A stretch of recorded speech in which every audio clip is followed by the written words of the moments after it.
Hi friends, welcome back to my channel. ಇವತ್ತು ನಾನು ನಿಮ್ಮ ಜೊತೆ ಶೇರ್ ಮಾಡ್ತಾ ಇದ್ದೀನಿ ಈಸಿಯಾಗಿ ಸೋಯಾಬೀನ್ ರೈಸ್ ಬಾತ್ ಯಾವ ರೀತಿ ಮಾಡೋದು ಅಂತ. ತುಂಬ ಸುಲಭ, ತುಂಬ ಟೇಸ್ಟಿ ಆಗಿರುತ್ತೆ. ಇಲ್ಲಿ ನಾನು 2 ಟೇಬಲ್ ಸ್ಪೂನ್ ಅಷ್ಟು ಆಯಿಲ್ ಹಾಕೊತಾ ಇದ್ದೀನಿ.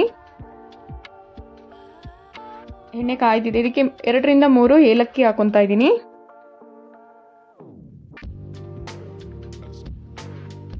ಇವಾಗ ಇದಕ್ಕೆ 1-2 ಪೀಸು ಚಕ್ಕೆಯನ್ನು ಹಾಕೊತಾ ಇದ್ದೀನಿ. 1-2 ಸ್ಟಾರ್ ಹೂವು, 3 ರಿಂದ 4 ಲವಂಗ ಮತ್ತೆ 2 ಪಲಾವ್ ಎಲೆ.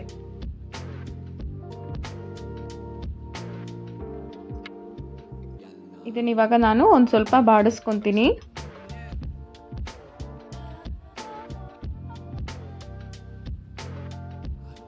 ಅದು ಸಿಡಿಯುತ್ತೆ ಅಂತ ಈಗ ನಾನು ಲಿಡ್ ಅನ್ನ ಕ್ಲೋಸ್ ಮಾಡಿ ಮಾಡ್ತಾ ಇದ್ದೀನಿ. ಇವಾಗ ನಾನು ಇದಕ್ಕೆ ಜಜ್ಜಿರುವಂತ ಒಂದು ಫುಲ್ ಬೆಳ್ಳುಳ್ಳಿನ ಹಾಕೊತಾ ಇದ್ದೀನಿ. ನೀವು ಶುಂಠಿ ಬೆಳ್ಳುಳ್ಳಿ ಪೇಸ್ಟ್ನ ಕೂಡ ಹಾಕೋಬಹುದು.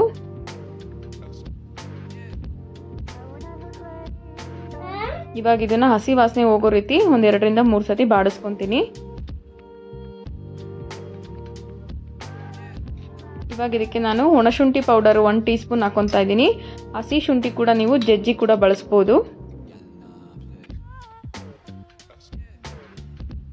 ಇವಾಗ ಇದಕ್ಕೆ 5 ರಿಂದ 6 ಹಸಿರು ಮೆಣಸಿನಕಾಯಿನ ಸೀಳಿರುವಂತದನ್ನ ಹಾಕೊತಾ ಇದ್ದೀನಿ. ಇವಾಗ ಇದಕ್ಕೆ ದೊಡ್ಡ ಸೈಜ್ ಅಂದ್ರೆ ಮೀಡಿಯಂ ಆಗಿರುವಂತದ್ದು 2, ದೊಡ್ಡದಾದ್ರೆ 1 ಈರುಳ್ಳಿನ ನಾನು ಇಲ್ಲಿ ಮೀಡಿಯಂ ಆಗಿ ಕಟ್ ಮಾಡಿ ಹಾಕೊತಾ ಇದ್ದೀನಿ. ಇವಾಗ ಇದನ್ನು ಕೂಡ 1-2 ರಿಂದ 3 ನಿಮಿಷ ಚೆನ್ನಾಗಿ ಬಾಡಿಸ್ಕೊಂತೀನಿ.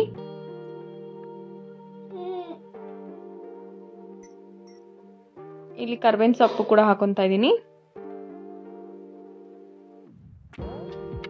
1-2 ಕಡ್ಡಿಯಷ್ಟು. ಇದೆಲ್ಲ ಫುಲ್ಲು ಹಸಿ ವಾಸನೆ ಹೋಗೋ ರೀತಿ ಬಾಡಿಸ್ಕೊಂತೀನಿ.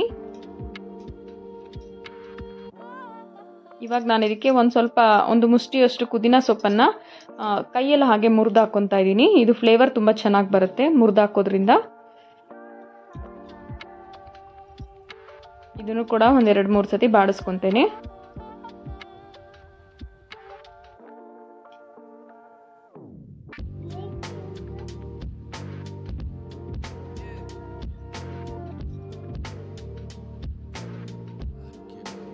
ಆಲ್ಮೋಸ್ಟ್ ಹಸಿ ವಾಸನೆ ಎಲ್ಲ ಹೋಗಿದೆ. ಇವಾಗ ನಾನು ಇಲ್ಲಿ 1/4 kg ಟೊಮೆಟೊನ ಸಣ್ಣಕ್ಕೆ ಕಟ್ ಮಾಡಿ ಇಟ್ಕೊಂಡಿದ್ದೀನಿ. ಅದನ್ನು ಕೂಡ ಹಾಕಿ ಚೆನ್ನಾಗಿ ಬಾಡಿಸ್ಕೊಂತೀನಿ.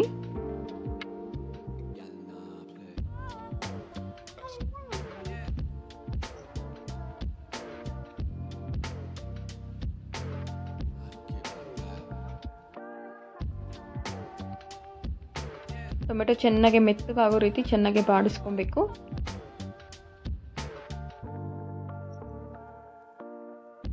ಇದೇ ಹಂತದಲ್ಲಿ ನಾನು 1 ಸ್ಪೂನು ಉಪ್ಪು ಕೂಡ ಹಾಕೊತಾ ಇದ್ದೀನಿ.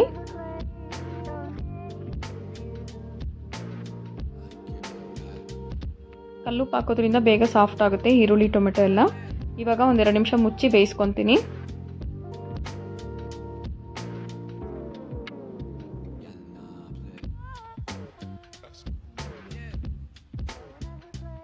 ಇನ್ನೊಂದು ಸ್ವಲ್ಪ ಹೊತ್ತಾಗಲಿ ಅಂತ 1-2 ನಿಮಿಷ ಬೇಯಿಸ್ಕೊತಾ ಇದ್ದೀನಿ ಮುಚ್ಚಿಬಿಟ್ಟು. ಈಗ ನೋಡಿ ಆಲ್ಮೋಸ್ಟ್ ಟೊಮೆಟೊ ಈರುಳ್ಳಿ ಎಲ್ಲ ಚೆನ್ನಾಗಿ ಸಾಫ್ಟ್ ಆಗಿದೆ. ಈ ಹಂತದಲ್ಲಿ ನಾನು 1 ಟೀ ಸ್ಪೂನ್ ಅಷ್ಟು ಅರಿಶಿಣದ ಪುಡಿ ಹಾಕೊತಾ ಇದ್ದೀನಿ.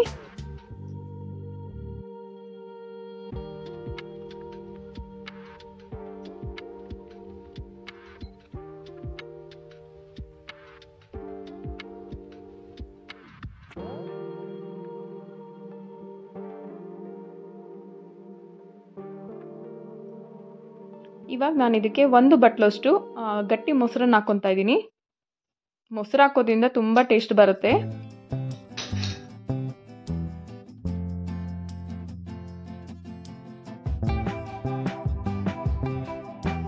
ಇವಾಗ ಇದನ್ನ ಚೆನ್ನಾಗಿ ಮಿಕ್ಸ್ ಮಾಡ್ಕೊತೀನಿ.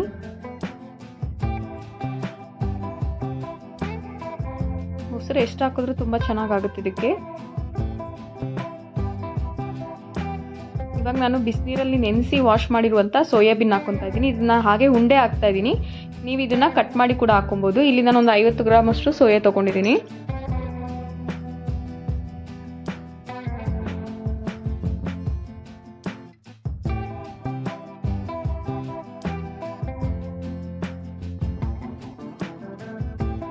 ಇವಾಗ ಇದನ್ನ ಚೆನ್ನಾಗಿ ಮಿಕ್ಸ್ ಮಾಡ್ಕೊತೀನಿ. ಇದನ್ನು ಒಂದು 2 ನಿಮಿಷ 2ರಿಂದ 3 ನಿಮಿಷ ಮುಚ್ಚಿಬಿಟ್ಟು ಬೇಯಿಸ್ಕೊತೀನಿ. ಸೋಯಾಗೆ ಉಪ್ಪು ಖಾರ ಮಸಾಲೆ ಎಲ್ಲ ಹಿಳಿಬೇಕು, ಆ ರೀತಿ ಒಂದು 2ರಿಂದ 3 ನಿಮಿಷ ಬೇಯಿಸ್ಕೊಬೇಕಾಗುತ್ತೆ. ನೋಡಿ ಇವಾಗ ಇದು ಆಗಿದೆ. ಇವಾಗ ನಾನು ಇದಕ್ಕೆ 1 ಲೋಟ ಅಂದರೆ 1/4 kg ಅಕ್ಕಿನ ನಾನು ತೊಳೆದಿಕ್ಕಿರೋಂಥ ಅಕ್ಕಿನ ಹಾಕೊತಾ ಇದ್ದೀನಿ. ಇಲ್ಲಿ ನಾನು ಮಾಮೂಲಿ ರೈಸ್ ಬಳಸಿದ್ದೀನಿ. ಇದಕ್ಕೆ ನೀವು ಬೇಕು ಅಂದರೆ ಬುಲೆಟ್ ರೈಸ್ ಕೂಡ ಬಳಸ್ಬೋದು ಅಥವಾ ಸೋನಾ ಮಸೂರಿ ಕೂಡ ಇಲ್ಲಿ ಬಳಸ್ಬೋದು. ಅಕ್ಕಿ ಹಾಕಿ ಈಗ ಚೆನ್ನಾಗಿ ಮಿಕ್ಸ್ ಮಾಡ್ಕೊತೀನಿ.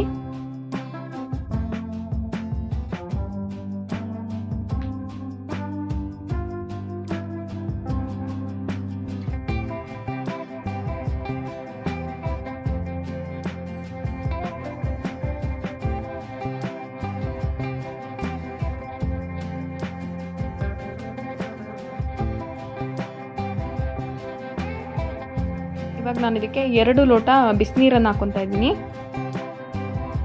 1 ಲೋಟ ಅಕ್ಕಿಗೆ 2 ಲೋಟ ನೀರಿನ ಅಳತೆ ಕೂಡ ನಾವು ಇದರಲ್ಲಿ ತಗೋಬೋದು. ಮೊಸರು ಹಾಕಿರೋದ್ರಿಂದ 2 ಲೋಟ ಸಾಕಾಗುತ್ತೆ.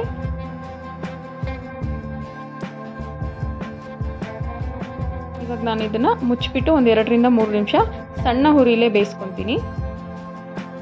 ಆಗಾಗ ಚೋಟ್ ಕೂಡ ಆಡಿಸ್ಬೇಕಾಗುತ್ತೆ, ಇಲ್ಲಾಂದರೆ ತಳ ಹಿಡಿಯುವ ಚಾನ್ಸಸ್ ಇರುತ್ತೆ. ಈಗ ಸ್ವಲ್ಪ ಟೇಸ್ಟ್ ನೋಡಿ ಎಷ್ಟು ಬೇಕಷ್ಟು ಉಪ್ಪನ್ನು ಕೂಡ ಹಾಕೊಂಡಿದ್ದೀನಿ.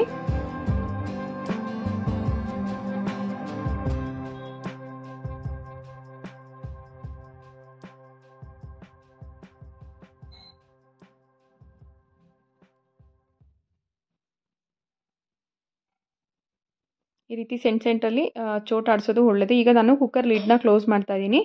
ಇದನ್ನು ನಾನು 2 whistle ಬರ್ಸ್ಕೊತೀನಿ.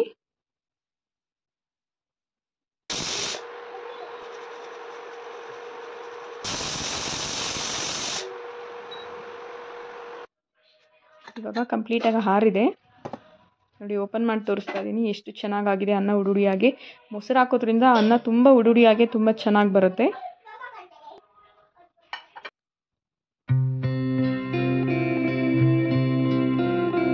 Soybean rice Baat ready ಆಯಿತು. ಹೆಲ್ತಿ ಕೂಡ ಅಷ್ಟೇ ಟೇಸ್ಟಿ ಕೂಡ, ತುಂಬ ಅಂದರೆ ತುಂಬ ಚೆನ್ನಾಗಿರುತ್ತೆ. ಮಕ್ಕಳುಗಳಿಗೆಲ್ಲ ತುಂಬ ಇಷ್ಟ ಆಗುತ್ತೆ ಇದು. ನೀವು ಕೂಡ ಟ್ರೈ ಮಾಡಿ, ಹೇಗಾಯಿತು ಅಂತ ನನಗೆ ಕಮೆಂಟ್ ಮಾಡಿ ತಿಳಿಸಿ. ಇಷ್ಟ ಆದರೆ ನನ್ನ ವಿಡಿಯೋನ ಲೈಕ್ ಮಾಡಿ. ನನ್ನ ಚಾನಲ್ಗೆ ಯಾರು ಇನ್ನೂ ಸಬ್ಸ್ಕ್ರೈಬ್ ಆಗಿಲ್ಲ ಈ ಕೂಡಲೇ ಸಬ್ಸ್ಕ್ರೈಬ್ ಆಗಿ. ಇದ್ರ ಜೊತೆ ನಾನು ಮೊಸರು ರಾಯ್ತನ ಹಾಕಿದ್ದೀನಿ, ನೀವು ಚಟ್ನಿ ಕೂಡ ಬಳಸ್ಬೋದು.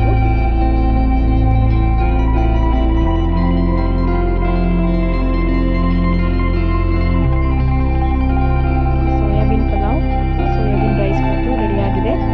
ತುಂಬ ಅಂದರೆ ತುಂಬ ಈಸಿ, ತುಂಬ ಸಿಂಪಲ್ಲಾಗಿ ಈಸಿಯಾಗಿ ಮಾಡ್ಕೋಬೋದು.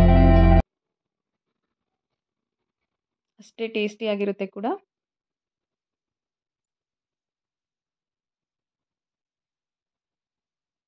Thank you for watching.